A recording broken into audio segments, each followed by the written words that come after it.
Iran must now be taken, must be now viewed as a an undeclared nuclear weapon state. It's we no longer have any ability to tell whether or not the Iranians are taking the 60% enriched uranium that they've already obtained and turned it into weapons grade material. And when I say weapons grade, I'm not talking 90% enriched. I'll describe this for your audience shortly. They have already demonstrated the ability to produce weapons grade uranium in I think in the early part of 2023. The International Atomic Energy Agency detected particles of uranium that were enriched to 83.7%. Sorry about all the decimal places, but that's what they reported. And uh, I've done some work. I'll show your audience the details, but basically, they have demonstrated that they can 83.7% enrichment is enough for them to build 10 atomic bombs from their stocks of 60% enriched uranium. So they don't need 90% like everybody's been assuming. They have demonstrated internally. It's obvious they've demonstrated that because the IAEA, the International Atomic Energy Agency, detected it. So um, they have 408 kilograms of uranium hexafluoride. The uranium hexafluoride is a gas. Well, it's a solid at room temperature, but if you raise its temperature a bit, it's a gas. And when it's a gas, you can use it. You can use what are called certain kinds of devices, in this case, centrifuges, to enrich the uranium hexafluoride so that it's mostly uranium-235, which is used for a weapon, relative to uranium-238, which is not usable for an atomic weapon. So I'll describe that in a little more detail in the slides. That if you have 400 or so kilograms of 60% enriched uranium, it takes almost no enrichment effort to go to 90%, or in this case, 83.7%. That is to produce uh, 10 atomic bombs from those materials. The International Atomic Energy Agency has been keeping track of their 408 kilograms of 60% enriched uranium.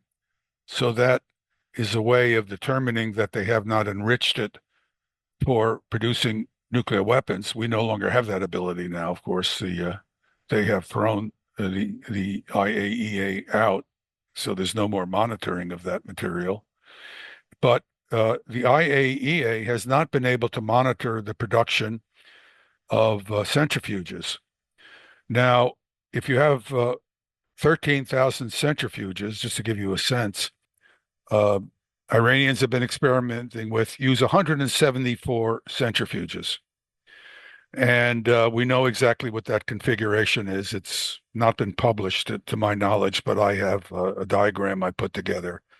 I just determined what the configuration has to look like, and it can produce uh, basically one of these centrifuge cascades should be able to produce every 4 to 5 weeks enough 83.7% enriched uranium to build an atomic bomb. So every 4 to 5 weeks, one cascade. So if you say you have 113,000 cascades in production and you don't know, you don't have oversight of it, well, 1.5% of those uh, centrifuges under production, if they're diverted, which would be a prudent thing for the Iranians to do, then you would have easily the one cascade of 174 centrifuges. So it would be nothing at all for the Iranians to have diverted the number of centrifuges they need to build a single cascade capable of producing an atomic weapon every 4 to 5 weeks. So if they have 3 or 4 of these cascades, I have no idea how many they have. Well, divide by 3 or 4, and you've got just a few weeks to produce, every an atomic weapon every few weeks because the capacity just adds up linearly. So,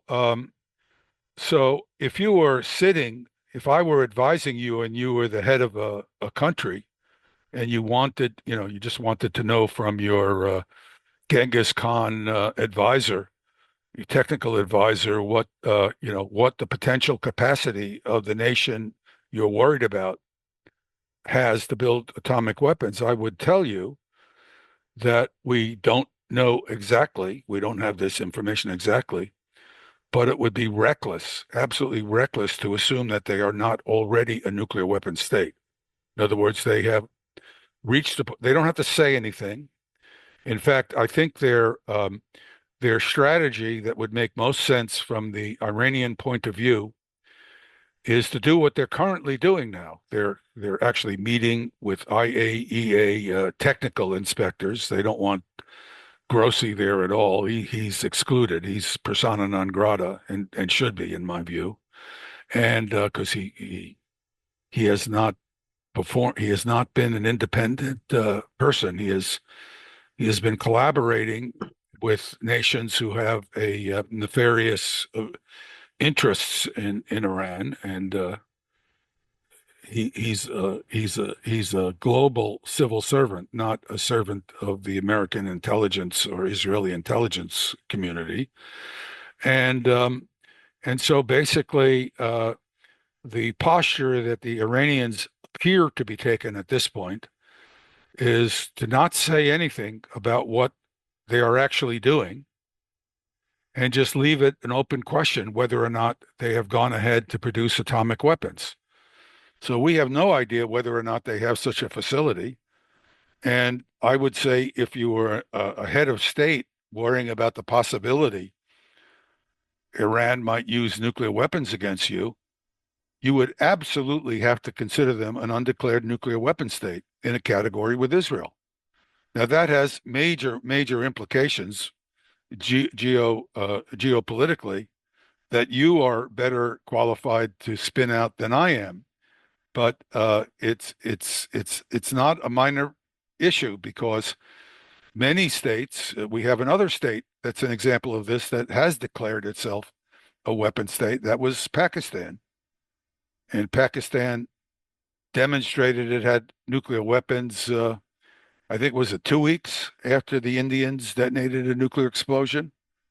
They didn't put that weapon together in 2 weeks. They had it. They are effectively a nuclear weapon state as far as I'm concerned. If I were Israel, I'd say these guys are a nuclear weapon state. Don't push them in a way that, leads them to use nuclear weapons against you because there'll be something on Tel Aviv or Haifa.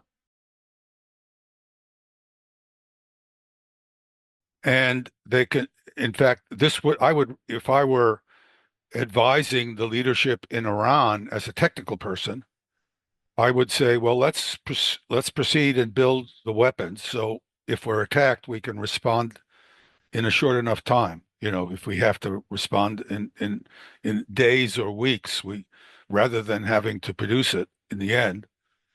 So we have them in hand and we have the weapons. We don't need to test them because they're very simple, low technology weapons. I can describe that shortly for your audience. And so we don't need to test the weapons. We can have them in a basement, and we don't declare that we're a weapon state. We say we can become a weapon state very quickly if you use this against us, if you force us. You say we are not a declared weapon state. We do not declare ourselves a weapon state. And you play the same game the Israelis are playing. But at the same time, we don't want to provoke Egypt and Turkey and Saudi Arabia. So we can have pretty much the best of both worlds because nobody can know. There's no way for anyone to know as long as we can keep the secret.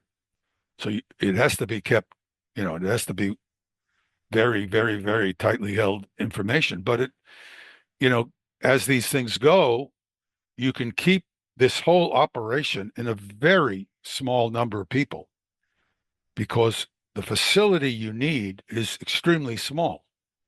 He's basically saying, we told Netanyahu that if he does this, he's going to have a nuclear armed weapon state looking down at us, looking back at us.